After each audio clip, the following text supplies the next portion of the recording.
Hello friends, history में हम सब हड़प्पा सभ्यता पढ़ रहे थे, तो उसका ये तीसरा वीडियो है। इस वीडियो में हम देखेंगे हड़प्पा सभ्यता से और से जुड़े तथ्य। तो चलिए स्टार्ट करते हैं और ये आप वीडियो पूरा देखिए। और आपसे रिक्वेस्ट है कि अगर आप चैनल पर नए हैं तो चैनल को ज़रूर से ज़रूर सब्सक्राइब कर लें ताकि आने वाला वीडियो कोई भी आपसे नहीं छूटे। तो चलिए स्टार्ट करते हैं। आर्थिक स्थिति हड़प्पा सभ्यता की कैसी थी, इसके बारे में हम देखते हैं। तो देखिए, आर्थिक स्थिति के बारे में सबसे पहले याद रखना है कि कृषि आधारित अर्थव्यवस्था थी। यहाँ पे कृषि किया जाता था। जो हड़प्पा सभ्यता था वहाँ पे बहुत सारा कृषि किया जाता था, बहुत फसलों का अधिशेष उत्पादन होता था, जिन्हें बड़े बाजारों या शहरों में बेचा जाता था। उत्पादन जो भी होता था उन्हें बड़े बाजार या शहर में बेचा जाता था। यहाँ से कौन कौन सा उत्पादन होता था? गेहूँ, सरसों, चना, मटर, ठीक है, रागी, ये सब प्रमुख फसलें थी। यहाँ से ये सब उत्पादन होता था। इन्हें याद रखना है, चावल और बाजरे का ज्ञान नहीं था। यहाँ पे मेन पॉइंट ये याद रखना है, ज्ञान तो था लेकिन यहाँ पे जो मेन जो हड़प्पा का सभ्यता था उसमें जो मेन दो स्थल था, एक था हड़प्पा, ठीक है, और एक था मोहनजोदड़ो। ये दोनों जगह पर चावल या बाजरे का कोई भी साक्ष्य नहीं मिला है। कहाँ पे? हड़प्पा और मोहनजोदड़ो में चावल और बाजरे का कोई भी साक्ष्य नहीं मिला। तो इसके बारे में इन्हें कम जानकारी थी, ठीक है, इनके बारे में कम क्योंकि ये दो बहुत बड़े शहर थे उस टाइम के यहाँ के, तो इसलिए इसके बारे में बोला जाता है कि चावल और बाजरे का ज्ञान नहीं था, मतलब कम ज्ञान था। ज्ञान तो था लेकिन कम ज्ञान था। क्यों था? क्योंकि देखिए, चावल का साक्ष्य कहाँ पे मिला है? तो लोथल से इन्हें चावल का साक्ष्य मिला है, ठीक है। लोथल जो था, जो कि गुजरात में पड़ता है, वहाँ से चावल का साक्ष्य मिलता है। रंगपुर ये भी गुजरात में है, तो यहाँ से भी चावल की भूसी मिली है, मतलब यहाँ भी चावल का उत्पादन होता था। उसके बाद याद रखना कि ये जो रंगपुर था ये उत्तर हड़प्पा स्थल है, ठीक है, ये उत्तर हड़प्पा स्थल है क्योंकि ये बहुत बाद में खोजा गया था। रंगपुर जो है इसे उत्तर हड़प्पा स्थल में रखा गया। उसके बाद सोतगोई, ठीक है, सोतगोई जो कि अफगानिस्तान में पड़ता है, यहाँ से नहरों के साक्ष्य मिलते हैं, ठीक है। नहरों के साक्ष्य अगर पूछा जाए तो अफगानिस्तान में मिलता है, जिसका नाम है सोर्तगोई, ठीक है। और ये जो सोर्तगोई है ये किस नदी के किनारे? ऑक्सस नदी के किनारे स्थित है। एग्जाम में बहुत बार पूछा गया तो इसको आपको याद रखना है। नेक्स्ट देखते हैं कि धौलीवीरा से जलाशय के साक्ष्य मिलते हैं, ठीक है। जो धौलीवीरा था वहाँ से किसका साक्ष्य मिलता है? जलाशय के साक्ष्य मिलते हैं। यह पशुपालन भी करते थे। हड़प्पा सभ्यता के लोग पशुपालन भी करते थे। तो ये लोग गाय, भैंस, भेड़, बकरी, खरगोश, कुत्ता, बिल्ली इनके प्रिय पशु थे, ठीक है। इनके प्रिय पशु पूछा जाए तो कुत्ता, बिल्ली, खरगोश, ठीक है, बकरी, भेड़, भैंस, गाय, ये सब इनके प्रिय पशु थे।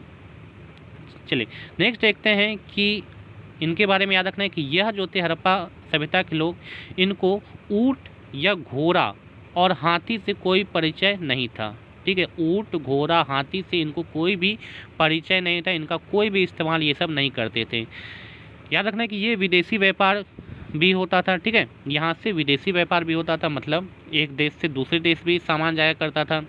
सारगोन अभिलेख में सिंधु घाटी सभ्यता को मेलुहा कहा गया है, ठीक है। सारगोन अभिलेख जो था उसमें याद रखना है सिंधु घाटी सभ्यता को क्या कहा गया है? मेलुहा कहा गया है। एग्जाम में पूछा जाता है। इस मेलुहा जो है, याद रखना है, ये मेलुहा नाविकों का देश होता है, ठीक है। मेलुहा एक जगह है जो कि किसका देश है? नाविकों का देश है। मेलुहा के बारे में याद रखना है कि मेलुहा हाजा पक्षी के लिए प्रसिद्ध है। हाजा कौन सा पक्षी होता है? मोर, ठीक है। ये मोर पक्षी के लिए प्रसिद्ध है। कौन सा जगह? मेलुहा। तो इसलिए याद रखना है सिंधु घाटी सभ्यता को जो है मेलुहा कहा गया है। किसमें? सारगोन अभिलेख में। चलिए उसके बाद नेक्स्ट याद रखना है कि सारगोन अभिलेख में कपास को सिंडन कहा गया है, ठीक है। कपास को क्या बोला गया? सिंडन। तो ये पॉइंट भी आपको याद रखना है। नेक्स्ट याद रखना है कि कपास की विश्व में प्रथम खेती भारत में ही हुई। तो ये अगर पूछा जाए कि कपास की खेती विश्व में सबसे पहले कहाँ हुई थी, तो भारत में हुई थी। उसके बाद याद रखने कि दिलमुन यानी कि बहरीन में पड़ता है, आखन जो कि ओमान में पड़ता है, ये मध्यस्थ का कार्य करते थे। मध्यस्थ का, ठीक है, मध्यस्थ का ये कार्य करते थे। उसके बाद है मुद्रा व्यवस्था का प्रचलन नहीं था। याद रखना है कि सिंधु घाटी सभ्यता में कोई मुद्रा नहीं चलती थी, कोई रुपया जो आजकल चलता है, कोई रुपया नहीं चलता था। तो सामान का लेन देन कैसे होता था?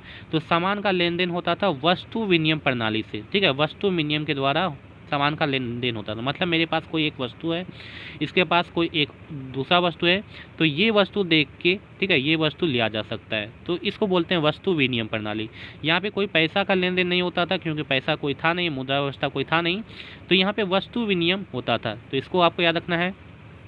चलिए नेक्स्ट है, यह सोना और चांदी से इनके जानते थे, नहीं मतलब ये सोना और चांदी का प्रयोग करते थे, इनसे भली भांति ये परिचित थे।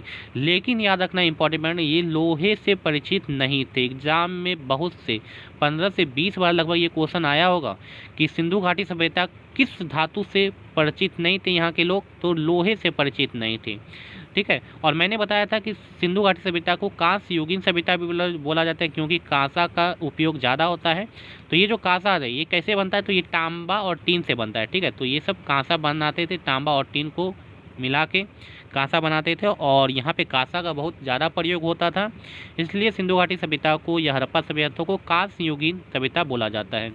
उसके बाद याद रखना है कि बालाकोट जो कि पाकिस्तान में है, यहाँ से शंख उद्योग के भी अवशेष मिले हैं बालाकोट में। चलिए उसके बाद देखते हैं लिपि।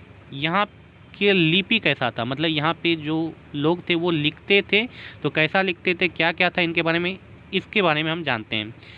तो बात करते हैं, तो इन्हें लिपि का ज्ञान था, बिल्कुल ये सब लिखते भी थे, ठीक है, लिपि का इनको ज्ञान था। लेकिन ये जो लिपि था ये भाव चित्रात्मक लिपि था।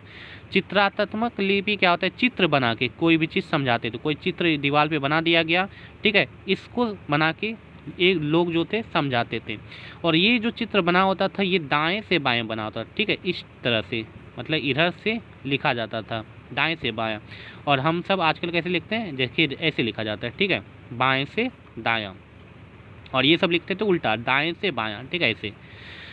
इसके बारे में याद रखना है नेक्स्ट कि इन्हें गौमूत्राक्षर लिपि कहा जाता है, ठीक है। ये जो दाएं से बायां लिपि लिखा जाता है इसे कौन सा लिपि कहा जाता है, गौमूत्राक्षर लिपि कहा जाता है।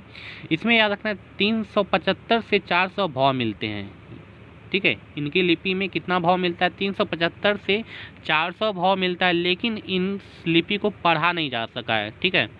याद रखना है कि हड़प्पा सभ्यता से जो भी लिपि मतलब लिखावट मिला उसको पढ़ा नहीं जा चुका है आज तक कि आखिर में वो लिखा क्या है, ठीक है, अभी तक कोई नहीं बता पाया है। चलिए उसके बाद नेक्स्ट देखते हैं कि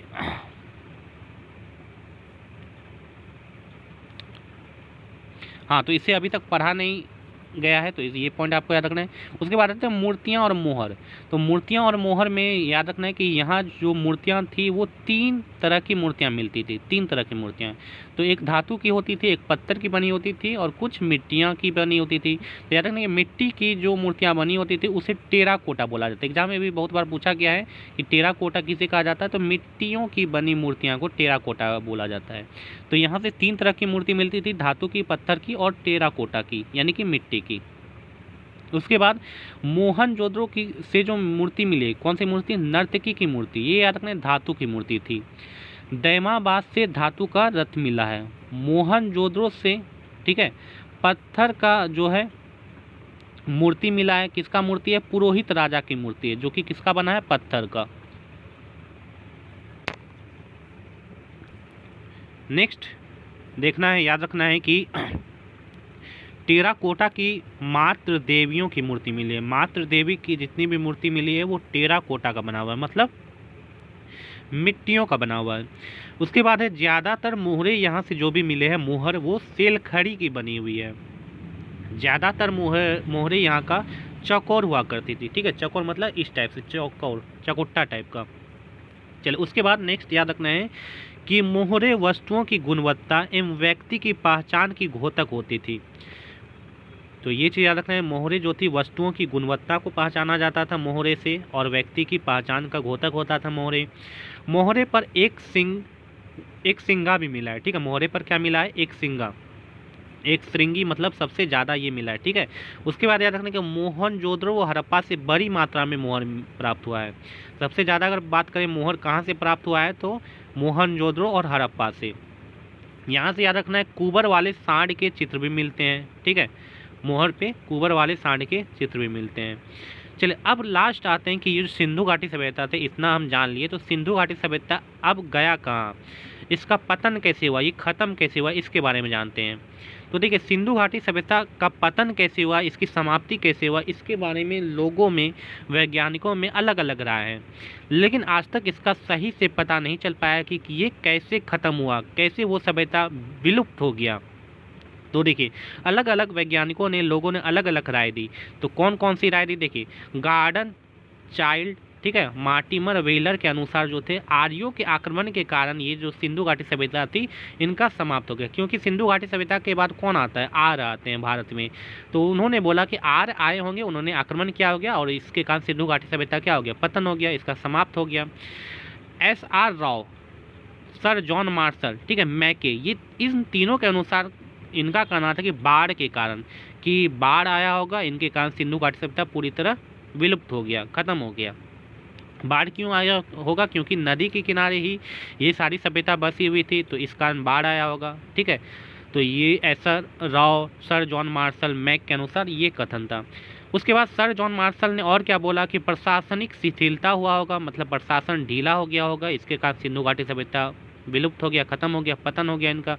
अमलानंद घोष के अनुसार जलवायु परिवर्तन हुआ होगा। UR कैनेडी के अनुसार प्राकृतिक आपदा आया होगा, ठीक है। मधु स्वरूप वत्स के अनुसार नदियों ने अपना रुख बदल लिया होगा, इस कारण ये सभ्यता खत्म हो गया।